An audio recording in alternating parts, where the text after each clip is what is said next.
Trend News Day continues here on One News Now. I'm Diego Castro. The Philippine Statistics Authority is reporting inflation data for the month of April. Let's listen in. Ang pangunahing dahilan ng pagbagal ng antas ng inflation nitong Abril 2023 kaysa noong Marso 2023 ay ang mas mabagal na paggalaw ng presyo ng food and non-alcoholic beverages. Ito ay may 7.9% inflation rate at 52.3% share sa pagbaba ng pangkalatang inflation sa bansa. Ang nag-ambag ng malaki sa pagbaba ng inflation ng food and non-alcoholic beverages ay ang mas mabagal na pagtaas ng presyo ng mga sumusunod. Vegetables, tubers, cooking bananas at iba pa, partikular ang sibuyas na may 10.0% inflation mula sa 20.0% inflation noong Marso 2023. Fish and other seafood gaya ng galunggong, 7.0% inflation noong Marso 2023 at meat and other parts of slaughtered land animals gaya ng manok na may 4.2% inflation mula sa 4.6% inflation noong Marso. Ang pangalawang nagambag ng pagbagal ng antas ng inflation ay ang mas mabagal na paggalaw ng presyo ng transport na may 2.6% inflation at 24.1% share sa pagbaba ng pangkalatang inflation sa bansa nitong Abril. Ang nag-ambag ng malaki sa pagbaba ng inflation ng transport ay ang pagbaba ng presyo ng mga sumusunod. Diesel na may negative 20% inflation mula sa negative 6% inflation noong Marso 2023 at gasoline na may negative 11% inflation mula sa negative 7.4% inflation noong Marso 2023. Ang pangatlong nag-ambag sa pagbagal ng antas ng inflation ay ang mas mabagal na paggalaw ng presyo ng housing, water, electricity, gas, and other fuels na may 6.5% inflation at 23.3% share sa pagbaba ng pangkalatang inflation sa bansa nitong Abril 2023. Ito ay dahil sa pagbagal ng pagtaas ng presyo ng kuryente na may 14.5% inflation mula sa 17.3% inflation noong Marso 2023. Nakaambag din sa pagbaba ng inflation para sa housing, water, electricity, gas, and other fuels ang mas mabilis na pagbaba ng presyo ng LPG na may negative 10.2% mula sa negative 1.0% inflation noong Marso 2023. Pagdating naman sa overall inflation nitong Abril 2023, ang pangunahing nagambag ay ang food and non-alcoholic beverages na may 7.9% inflation at 45.3% share. Ang mga pangkat ng pagkain na pangunahing nagambag sa inflation ng food and non-alcoholic beverages ay ang mga sumusunod. Cereals and other cereal products gaya ng bigas na may 5.4% inflation. Fish and other seafood gaya ng tilapia na may 7.0% inflation. At milk, other dairy products and eggs gaya ng powdered milk na may 13.0% inflation. Ang pangalawang commodity group na may pinakamalaking ambag sa pangkalatang inflation nitong Abril ay ang housing, water, electricity, gas, and other fuels na may inflation na 6.9% at 21.1% share sa pangkalatang inflation. Ang mga pangunahing nagambag sa inflation ng housing, water, electricity, gas, and other fuels ay ang mga sumusunod. Renta sa bahay na may 5.5% inflation. Kuryente na may 14.5% inflation. At bayad para sa supply ng tubig na may 10.5% inflation. Ang restaurant and accommodation services ang ikatlo sa may pinakamalaking ambag sa pangkalatang inflation nitong Abril. Ang commodity group na ito ay nagtala ng 8.6% inflation at 12.6% share. Ang pangunahing nagambag sa inflation ng restaurants and accommodation services ay ang restaurants, cafe, and the like na may 8.6% inflation. Sa 13 commodity groups, 4 ang nagpakita ng pagtaas ng presyo, ngunit sa mas mabagal na antas nitong Abril 2023. Ito ay ang mga sumusunod. Food and non-alcoholic beverages na may 7.9% inflation, housing, water, electricity, gas, and other fuels na may 6.9% 6.5% inflation. Furnishing, household equipment, and routine household maintenance na may 6.1% inflation. At transport na may 2.6% inflation. Samantala, 6 naman ang nagtala ng mas mabilis na pagtaas ng presyo nitong Abril 2023. Ito ay ang mga sumusunod. Alcoholic beverages and tobacco na may 12.7% inflation. Clothing and footwear na may 5.1% inflation. Health na may 4.1% inflation. Recreation, sport and culture na may 4.7% inflation. Restaurants and accommodation services na may 8.6% inflation. At personal care and miscellaneous goods and services na may 5.7% inflation. Nanatili naman sa kanilang antas ng inflation noong Marso 2023 ang mga sumusunod. Information and communication na may 0.7% inflation. Education services na may 3.6% inflation. At financial services na may 0% inflation. Samantala, ang core inflation sa bansa ay bumagal din sa antas na 7.9% nitong Abril 2023. Noong Marso 2023, ang core inflation ay naitala sa antas na 8.0% at 2.5% naman noong Abril 2022. Pagdating naman sa National Capital Region, ang headline inflation nitong Abril ay bumagal din sa antas na 7.1%. Noong Marso 2023, ito ay naitala sa 7.8% at 4.4% naman noong Abril 2022. Ang pangunahing dahilan sa pagbagal ng antas ng inflation sa National Capital Region ay ang mas mabagal na paggalaw ng presyo ng housing, water, electricity, gas, and other fuels na may 6.8% inflation at 39.7% share nitong Abril 2023.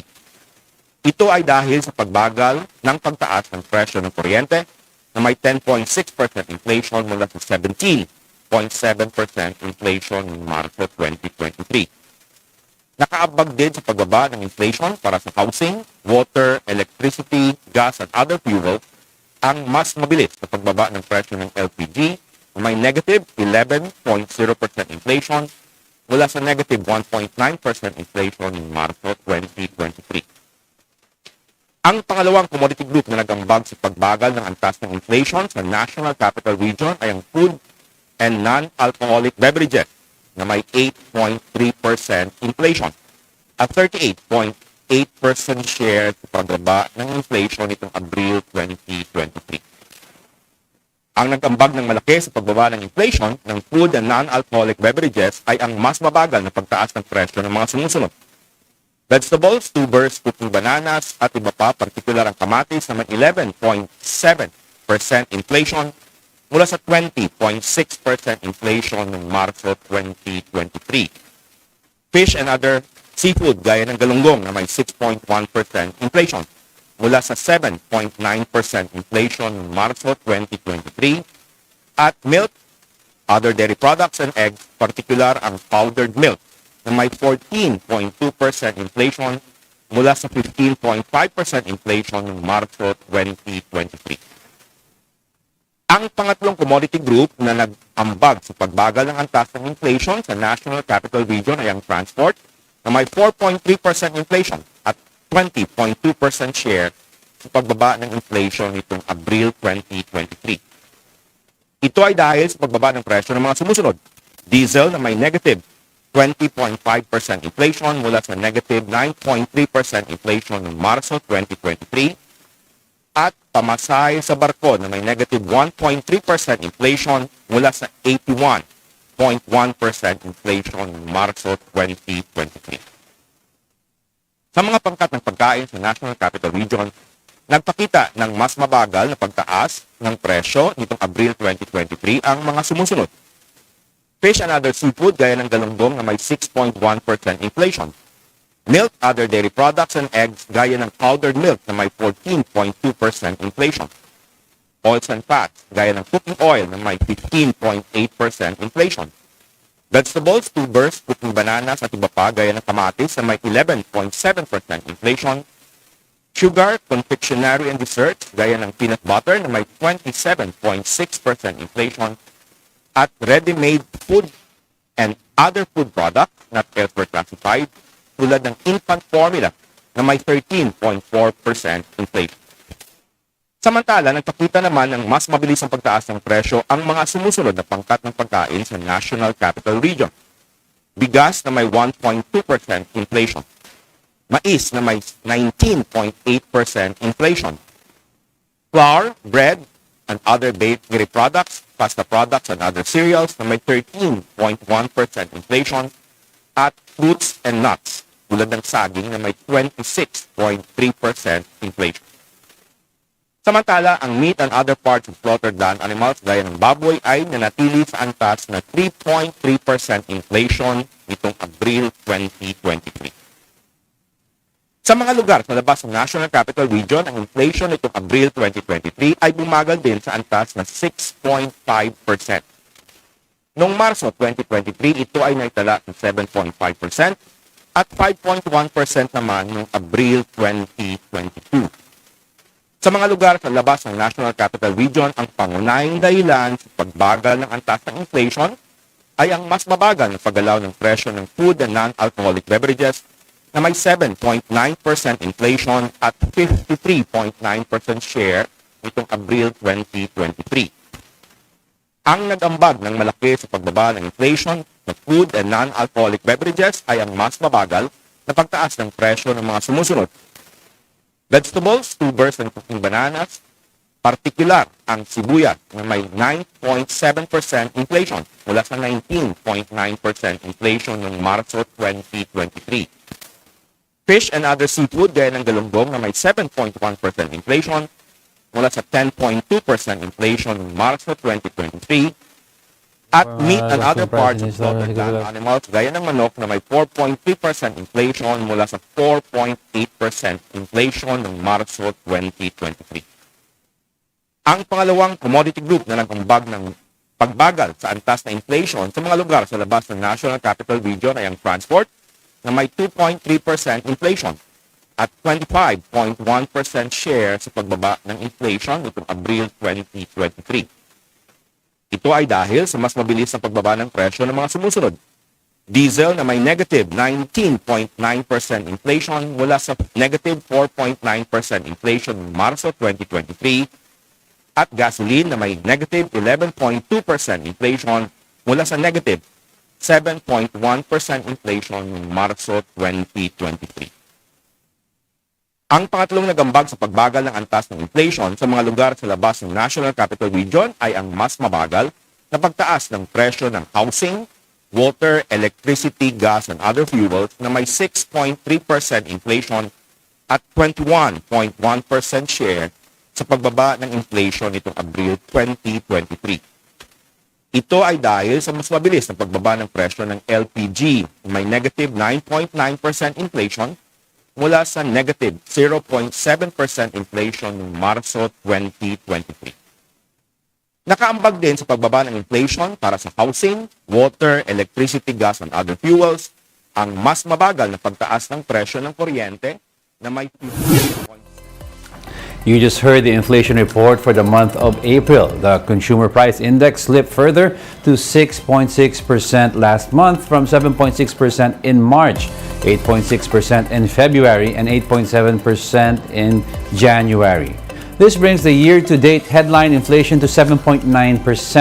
The Philippine Statistics Authority said the downtrend of inflation for April was mainly brought by slower increases in the indices of non-alcoholic beverages, transport, and utilities. However, higher inflation rates were recorded in the following commodity groups: alcoholic beverages and tobacco, clothing, health, recreation, restaurants and accommodation services, and personal care and services. Meanwhile, food inflation at the national level slowed to 8% in April from 9.5% in March. Core inflation was almost steady at 7.9% from 8% in March of 2023. In Metro Manila, headline inflation slowed to 6.5% in April from 7.5% in the previous month. We'll be back with more stories after the break. Keep it here on One News.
You're still watching One News Now. I'm Diego Castro.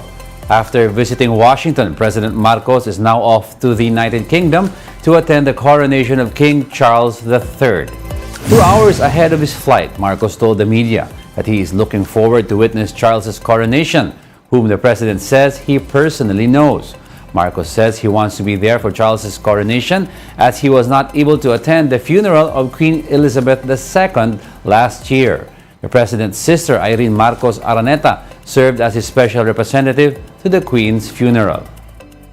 Palagay ko, dahil magkakilala kami, dapat naman napakalaking bagay na siya'y kukoronahan bilang hari ng United Kingdom, ay dapat makapag-attend na ako. Marcos is also expected to meet UK Prime Minister Rishi Sunak on the sidelines of the coronation. The president says their talks will most likely center on economic issues, as well as Britain's rising demand for more health workers. I think in general, we will maintain the same relationship. It has been a relationship very advantageous to all parties involved. So I think that we will stay the course and continue to deal with each other in a very similar way that we have done before. President Marcos further emphasized strengthening ties with both Washington and Beijing on the last day of his official working visit to the U.S. The president earlier attended wreath-laying ceremony at the tomb of the unknown soldier in Washington. This to honor American soldiers who fought to protect the freedom of the United States. Marcos Jr. then proceeded to the CSIS ASEAN Leadership Forum, where he discussed the need to evolve the alliance between the U.S. and the Philippines. This in order for the two countries' alliance to adapt with emerging threats to security besides those of a military nature.